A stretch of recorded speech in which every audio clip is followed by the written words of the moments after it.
Welcome back to A Mighty Fortress is Our Pod. Today's guest is Dr. Jared Tice, who has served as the 18th president of Capital University since 2025. So I am here with Jared Tice, who is the 18th president of Capital University, set to be inaugurated here in just a few days. So Dr. Tice, thank you so much for being here. Glad to be here. So let's just start with where did your journey begin? Yeah, so my origin story starts in St. Mary's, West Virginia, in the Mid Ohio Valley on the West Virginia side. So I grew up on the Ohio River. Mom is a school teacher, 43 years in the state of West Virginia, teaching English. Dad was my late father, a Boilermaker and a farmer. Middle child, and really had a great upbringing, great family support.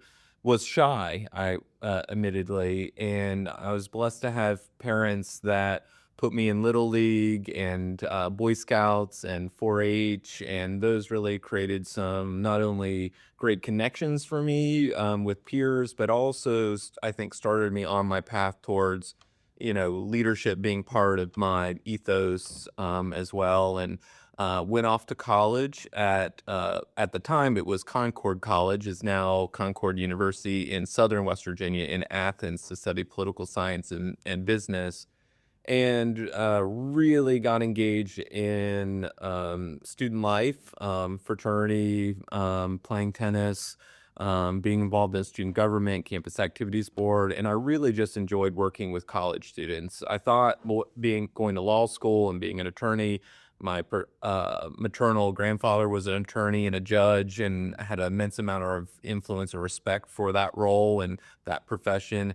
But I just really fell in love with working with college students, and I thought, let's go make a career out of that potentially. So I went to West Virginia University, studied higher education administration, did graduate work in the Office of Teacher Education for a graduate assistantship in assessment, and began my career shortly thereafter. I've worked at 3 institutions prior to coming to Capital. West Virginia Northern, in the northern panhandle of West Virginia, doing student activities. Then I went down to Barton College, which is a Disciples of Christ institution in Wilson, North Carolina, on the Eastern Plains, and really enjoyed that time there. I was there 7 years. I was a director and then later dean of students, and that really was my first foray into senior administrative roles. And then went to Catawba College in Salisbury, North Carolina, which is just north of Charlotte, and started out as dean of students, quickly was promoted to senior vice president for the college experience, and then later chief strategy officer for the university. I was there for 7 years and thought we might want to explore a presidency. I think I have see where that takes us, and that led us to Capital University, and started on August 1st. Yeah, absolutely. Well, yeah, that was a great overview. Appreciate that. A couple things I wanted to follow up on. First of all, you mentioned you were in Scouts. Are you an Eagle Scout? I'm not an Eagle Scout. I didn't go all the way through. I went through most of badging as a Boy Scout, but I didn't go all the way through to Eagle Scout. And one of the main reasons was at that time in high school, I was playing 3 sports, and then also 4-H was a real big part of my life. I did 4-H all the way up through college as well. And so, life is a series of trade-offs, and that's one of them. It's one of those small regrets that I wish I had just stayed with it and finished. But really enjoyed scouting through Cub Scouts all the way up, Pinewood Derby, Area of Light, all of those things. But it was an important part of my youth. Yeah, absolutely. The only reason I ask is because I was a scout. I'm an Eagle Scout. Yeah, that's great. Yeah, what an honor. Yeah. Well, thank you. Appreciate that. Yeah. I guess that's actually. I wonder, has any list ever been compiled at Capital of like Eagle Scouts that have been students? That would have been interesting. Yeah, I think we could probably. I don't think we have, but I mean, I think we can get at that through admissions work, because oftentimes they list a student would list because it is a very recognizable high quality accolade. Mm. I worked with a student this spring that's hoping to enroll this fall. And, it was kind of funny. I was talking with the parents, and then it was like, oh, by the way, he's also an Eagle Scout. And I was like, that's not a, oh, by the way type of acknowledgement. So, Yeah. but yeah, it's a big deal. Very cool. Yeah. So you have been at a number of institutions Yeah. in different roles. I guess, would you mind sort of getting into comparing and contrasting those institutions to Capital, both in terms of maybe their size and just some of their goals, and I guess sort of what you gathered from that, and I guess maybe what you sort of saw in Capital coming here um, Yeah.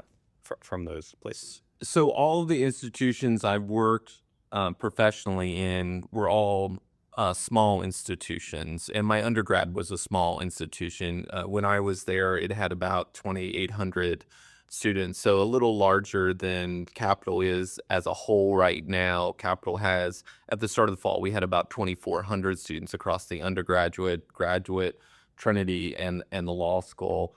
West Virginia Northern was a community college. It had about 3,000 students when I was there. That's very similar, though, Capital is a university and attracts students from all over the country, but we're very Central Ohio focused. Most of our students come from Central Ohio, and that was a really great experience. The most similar institutions that I've been to are Barton College and Catawba College. And I say that because they're smaller than Capital. Barton had about 1,200 students when I was there, and Catawba had about 12 to 1,300 students as well. But they're similar because one is Barton was the Disciples of Christ, and Catawba was United Church of Christ, so mainline Protestant institutions, very mission and value focused, right? So that was sort of the anchor part of that. And then community, I think, very, we use a capital the Capital family to talk about the culture here. And I felt that the same thing with Barton and Catawba. And so coming to Capital, from those last, 15 years of working in faith-based, mission-centered institutions, this felt like a really natural fit for us, and we really enjoyed getting closer to home. I'm only about 2 hours from my hometown. We still have our farm and a home there in West Virginia, and this is actually the closest I've been to home since I actually went off to college. And so that's been really nice to have that synergies there, and we've really enjoyed Columbus. So I think those are the comparisons. I think they well prepared me, and I was also raised United Methodist. And so I've sort of moved my way through all of the mainline traditional denominations of the Christian faith perspective in the United States, and proud to be a member of Christ Lutheran across the street here on Main Street. Okay, awesome. Yeah, that's great, and we'll definitely talk more about the role of Capital as having the Lutheran affiliation in a moment. I guess just first though, I wanted to just go through to give some people some perspective, I guess, on just what the role of president of Capital looks like. You've been in this role for about 3/4 of a year at this point. That's right. So yeah, what does the day to day of the president of Capital look like? Yeah, like every day in my higher ed career, which is 20 years old now, essentially, is always the same, which is it's different every single day. And this role is no different in that it's different every single day. And what makes it different every single day is, the meetings that we're having, the engagement. This is a good example. This is the first podcast I've been on as president of the university, and so that's a unique differentiator for today. And thank you very much for that honor. Yes. So the role of the president, I think, when I think about it in maybe three parts, is you're the institutional leader, you're setting the tone, the vision, the strategic direction, and you're also the primary steward of the day-to-day operations of the mission and values of the institution. So my primary role is to make sure that Capital is set up in the most successful way so it can continue to exist in perpetuity and continue to do the work that it's been doing for 196 years, one of the oldest institutions of any type in Columbus and in Central Ohio, and also the oldest institution in Central Ohio and the oldest ELCA institution in the United States with our founding in 1830. And then the biggest thing is relationships, Matthew. So the biggest thing is stewarding all of the relationships. So relationships with board and the board members, relationships with the senior leaders, our cabinet of the institution, relationships with our faculty, our staff, our students, relationships with community leaders. And so there's a lot of allocation of meetings, conversations, being present, speech writing, and planning that go into the role. And it's a really rewarding role because we get to see the product of our outcome every single day because we can walk outside and engage with our students and have conversations about how they're doing, what's uplifting them, what are their challenges, and then we can go to work on best serving them here at the university. Yeah, absolutely. That's a great summary. I guess because this is your first time being a president, has it been kind of what you expect it to be, or have there been any sort of surprises getting into this? Yeah, I think not really surprises. I would say I felt like my career arc, which I was never in, when I got into this field of higher ed, I just wanted to work with students. And really, the being a university president was not on my real career path, right? I was more than happy to continue to do senior leadership work in the student experience enrollment strategy space as well. Um, and so I felt well prepared for the presidency because I've been working directly with presidents for many years as either a direct report or in shared governance leadership roles at the staff level. And so I felt well prepared. The surprises are, when you are the president, your supervisor is the board and the board chair, and they're not down the hall or on campus where you can seek out guidance, mentorship, and guide. And so that's been a little bit of difference. But I will say we have a great board. We talk every single week with the board leadership. We connect, keep them up to date, what they're thinking about, what they're hearing, what they have concerns on, and that's been a really great relationship. So no real surprises. I feel comfortable in the president's chair. And I think that's due to great support from the senior team, our cabinet here at the university, great support from our faculty, staff, and students, and also the preparation that's put me on this path that I didn't really realize 20 years ago, to maybe lead me to this moment and this time in Capitol's history. Yeah, absolutely. So I guess to maybe talk a little bit about this moment in time in Capitol's history. Um, so Capitol continues to be, a small liberal arts Lutheran affiliated college here in Columbus. I know some changes recently. I think we've become a little more commuter heavy, right? Especially since the pandemic.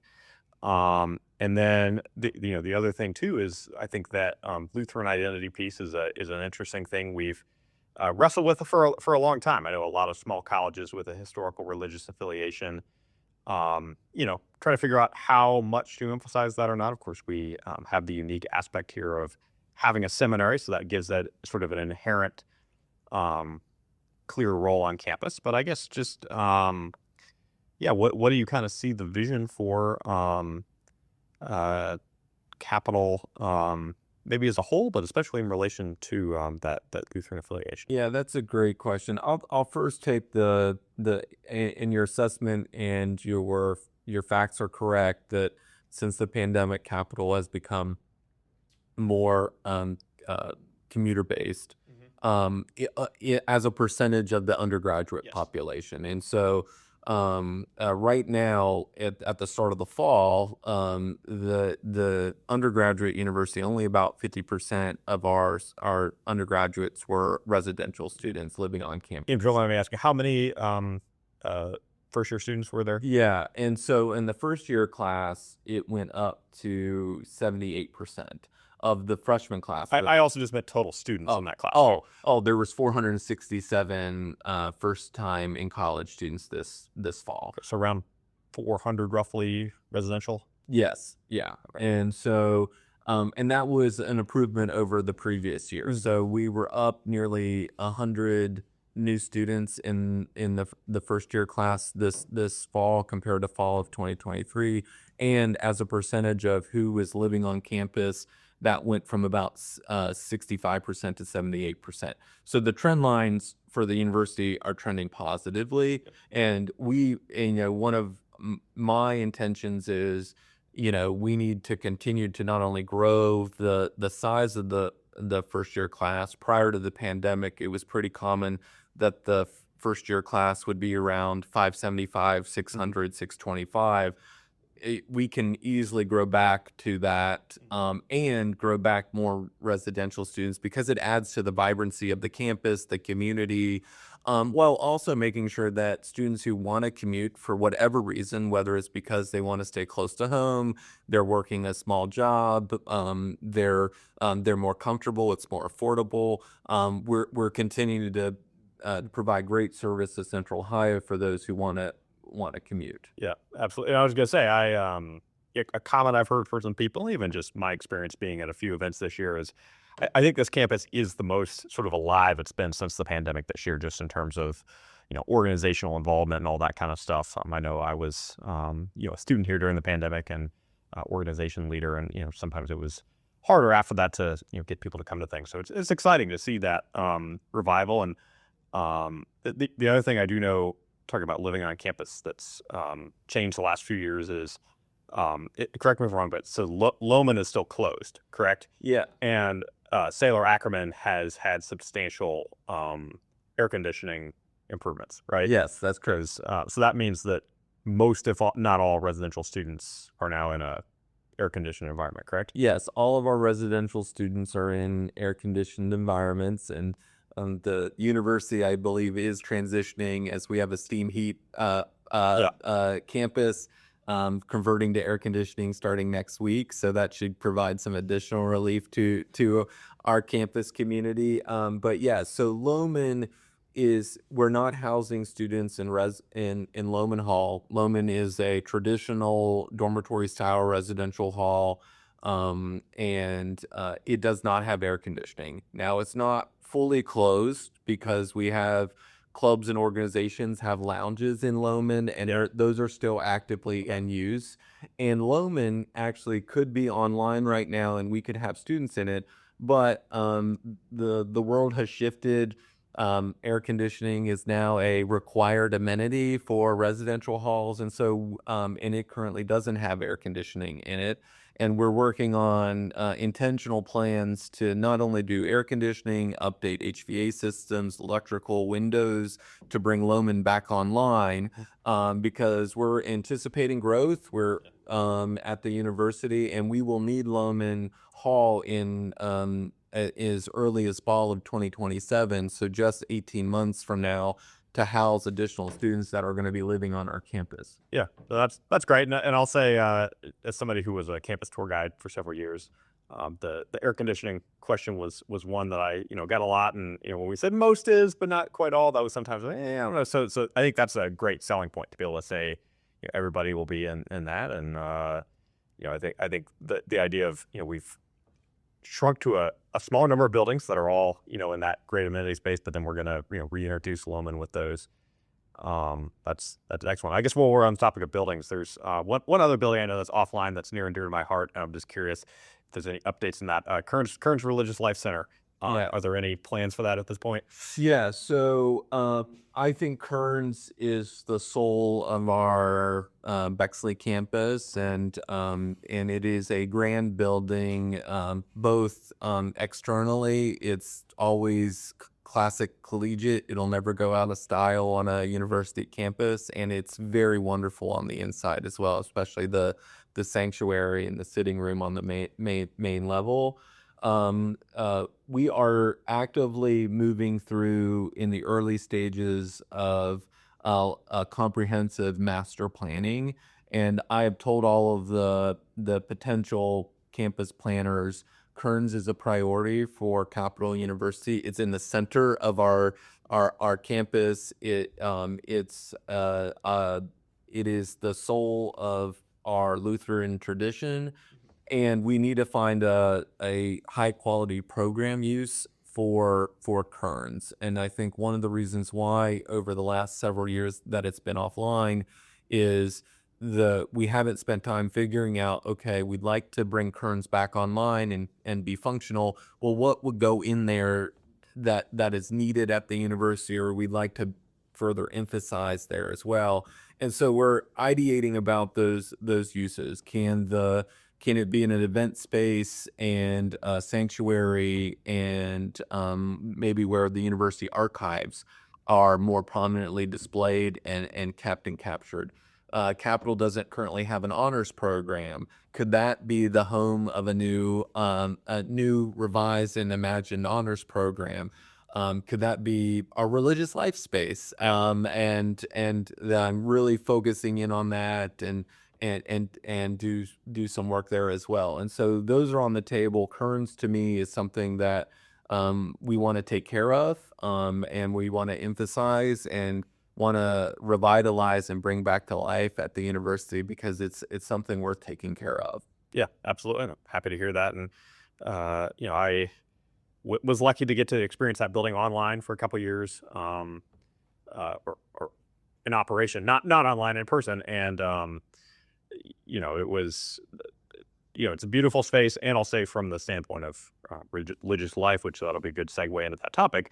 We're obviously very happy to house campus ministries in Trinity, but I think there's something about that being at the center of campus, the odds of a walk up foot traffic, much higher in a Kearns type space than over in the seminary. Yeah, So I think religious, when we're searching for a university pastor and executive director for spiritual and religious life right now, not only for the undergraduate university, but the whole university, that's an elevated role. It's right now previously done quite effectively by Pastor Dan Hilly in a part-time capacity, but we're making that a full-time role and making sure that it's central to the work that we're doing and accessible, because the Trinity has great wayfinding. It is a cavernous facility, and I imagine if someone seeking out pastoral care, little barriers of like can't finding where the office is yeah, may create the barrier of they didn't get connected in a way. So providing it in a more centralized, easy, and accessible place makes a lot of sense. And that's been my experience as well, working at religiously affiliated institutions for the last 15, 16 years now. And so that's good. And, the other thing I would say, Matthew, is, it's been offline for some time, and one of the reasons why it's offline is there's some water infiltration into the basement. Yep. Well, we have a 1922 home in Columbus here, and when it rains really hard, it gets a little bit of water in the basement too. We don't stop using the rest of the home because a little bit of water gets in the basement, and I say that because I want us to figure out, even if it does have some water that gets into the lower level, well, maybe we just don't use the lower level, Yeah, but exactly. bring the main level and the upstairs back online for use for the university in a key way, while we also solve for the water issues that are impacting the foundation of the building. Yeah, absolutely. I'm happy to hear that. So yeah, let's talk a little bit about. So we are a affiliate with the Evangelical Lutheran Church in America. We have a seminary here, which I'm a student at. I think, though, especially among the undergrads, what does that mean is an interesting question to wrestle with. We are not and have not been for a very long time, an institution where it's sort of a religious institution in the way of, say, a Cedarville or a Mount Vernon. Sure. Students don't have to go to chapel, or there aren't sort of religious guidelines on campus. But we clearly also want to make that available to people that want to participate in that. So I guess what is your vision for that piece, being a Lutheran affiliated school, and what kind of role that takes? Yeah, I appreciate that question, and that is something as you come new into a space, and that happened when I joined Barton about what are the expectations around being a disciples of a Christ institution, what does that look like, and how's that lived out, both not only by students but the faculty and staff of the institution. Same thing at Catawba when I joined, and they're a United Church of Christ. What does that look like? And then, of course, here at Capital, trying to discover, what is our appetite for, are we Lutheran affiliated, as you've used, and we are an ELCA institution in name only, but essentially operate more secular in our daily habits and life, all the way up to like you're audaciously a Lutheran, and maybe more like the examples you provided, like Cedarville or Mount Vernon. And as I've come on board and learned more directly about the Lutheran not only tradition but the ELCA higher education's approach to Lutheranism is this. I think the tenets and hallmarks of a Lutheran institution are through the framework of rooted and open. So rooted in our tradition and rooted in the work of Martin Luther, and how that spawned out of his work and the work that goes on there, but continuing to be open to new ideas, new individuals, new traditions as well. But the things that I think really solidify our Lutheran heritage is vocational discernment.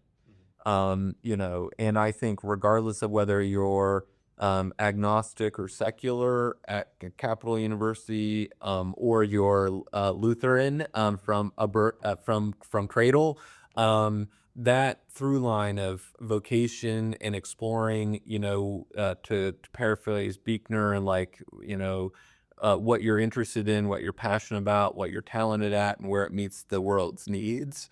I think for the undergraduate, graduates, the seminary, and for capital law, to me, that's the through line. That's how we best deliver our ELCA work to every single student, which is we not only care about what you will do career-wise in this world, we care about who you will be and how it can meet the world's needs. And I think that's been going on at Capital, whether students really understood that or not, which is you're taking a series of classes, you're doing internships, you're doing service projects, you're meeting new people, you're sitting and thinking about what you want to do, and then you're starting to discover exactly what you want to do. And so for me, like when I went to Concord, right, I told you all in this podcast, right, I thought I was going to go be an attorney. And I discovered that I really love working with college students. And I made that my career, my vocation, my job, my profession, and my hobbies. And I'm blessed because those are all the same things for me. And what I want out of the ELCA approach to Capital is for our students to discover what they want to do in this world, and go do it and have a fulfilling, rewarding life. The other tenets of Lutheranism that I really like are like radical hospitality and welcoming everyone to the Lord's table. I think that's a profound statement of diversity, equity, inclusion, and also our faith. And I think this sits at the intersection of the work that's going on in American higher education right now and some of the challenges. And I think we really need to lean in more so to our Lutheran identity, because it roots us in our identity and our mission, while also being open to new perspectives. And, Capital is the oldest ELCA institution in the country, being founded in 1830 by the predecessor body that is now Trinity Lutheran and seminary, and then that seminary founded the undergrad in 1850. And when you're the oldest of something, you have a profound obligation to take care of it and champion the ELCA. We were once also the largest ELCA institution in the country, and so my job as president is to grow that back because there's a lot going on, and so I think we can be a real leader in ELCA higher education at Capital University because we have because we have the seminary, only one of three that has an embedded seminary among all of the ELCA institutions. We're the only one with a law school. And we're one of the few in a major metropolitan area, which really gives us some advantages about how we can attract and be a convener there as well. Yeah, absolutely. Um, I guess we've spoken about the undergraduate institution and the seminary. I guess, is there anything regarding the law school you'd like to add as well while we're on that subject? Yeah, the law school is one of those real differentiators and a real gem of Capital University. Second largest law school in the state of Ohio. It's been long a law school of opportunity. It's got its origins almost 125 years ago as a YMCA law school, and it was a law school of access for women, for people of color to get a legal education at night. And we've done that. We last night we celebrated Esther Brocker. She was the first graduate of what was at the time Columbus Law School. She graduated in 1926 from our law school 100 years ago this year. We also had the first African American lawyer graduate from Capital that was on the bar in Columbus. So we have a longtime legacy of access, opportunity, and affordability at Capital Law, and we're really proud of the work. And I think, to me, that's perfectly aligned with Capital's ELCA approach, because we're letting through our legal education, they're discovering what field of practice they want to go into, what they've got interest in, and to me, I think that's vocation personified at the law school. Yeah, absolutely. I guess just to kind of tie this all together, is there anything else you'd like to add, or maybe even just talk a little bit about what the inauguration process entails too, and how this is all coming together? Yeah, really grateful for the celebration of Capital University that'll take place next week. The inauguration is on the formal investiture and inauguration is on Friday, April 10th. And really, the goal of next week is to yes, inaugurate the new president, me, as the 18th president of the university. I think that's tertiary to the week allows us to highlight our history at Capital. It allows us to highlight the outstanding students and alums that have called this place home, our outstanding faculty and staff that have long served as steward this place.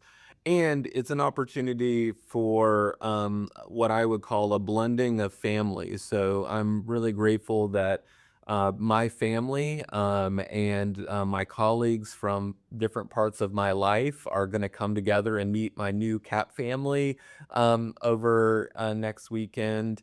And it is a process. We've been planning this since I came on board in August about when the day would be, what it would look like, and we're ready to celebrate that. And it's also a wonderful time of year because we're going to be able to celebrate our graduates as well during this spring. Spring is officially springing here on campus, and I've always enjoyed. This is my favorite time of year on a college university campus because we're seeing the labor of our work through our graduates walking across the stage and getting their degrees here in May. And I'm looking forward to this being my first spring here at Capitol, and moving through the traditions and pageantry that take place here as well. And as all things in the university, we get through graduations and then we get ready to do it all over again next year as well. And I love that renewal that takes place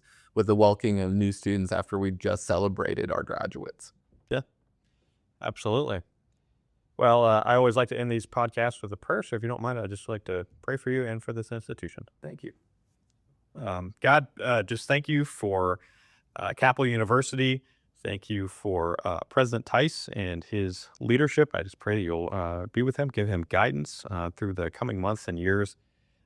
Just help him and everyone on staff here just discern where you're leading them. Just be with all the students as they finish their exams for this semester, and be with all the graduates as they go into the world. Pray this in your holy name. Amen. Amen. Thank you very much. Thank you. Thanks for listening to my interview with Dr. Jared Tice. If you haven't already, you can follow the show on Spotify, Apple Music, YouTube, and newly available on Substack by going to mightyfortresspod.substack.com, where you can sign up to get an email notification when new episodes come out. Until next time, may the Lord bless you and keep you. May the Lord make his face shine upon you and be gracious to you. May the Lord look upon you with favor and give you peace. In the name of the Father, and the Son, and the Holy Spirit. Amen. Mighty Fortress Is Our Pod is a production of Mighty Fortress Media. The views and opinions expressed are those of the guests and the host, and are not intended to represent the views and opinions of any Lutheran Church body. Be sure to follow this show on Spotify, Apple Music, and YouTube. Thanks for listening.